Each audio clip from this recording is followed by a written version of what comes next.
अपने पसंदीदा शख्स की आप डोलची भर रहे हो भंडारे में सब्जी और खीर से, और वहीं दूसरी ओर आप स्वयं देखिए, अगर कोई रिक्शे वाला पॉलिथीन लाकर आपसे कह दे कि भैया 10-20 पूड़ी इसमें भी डाल दो, तो आप उससे कहते हो कि पॉलिथीन में नहीं मिलेगा।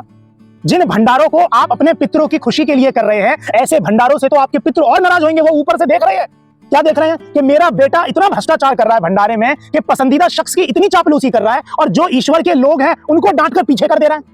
जब आपके भंडारों में इतना भ्रष्टाचार आप स्वयं ही कर रहे हैं, अपने पसंदीदा शख्स की डोलचियां भर रहे हैं, उनको प्यार से खिला रहे हैं, फोन कर करके बुला रहे हैं, तो फिर उस रिक्शे वाले की पॉलिथीन को भरने में हर्ज क्या है? आप खुद सोचिए। आप अपने भीतर से एक बार सोचिए, जो भंडारे आप करवा रहे हैं क्या उसमें आपका भाव है?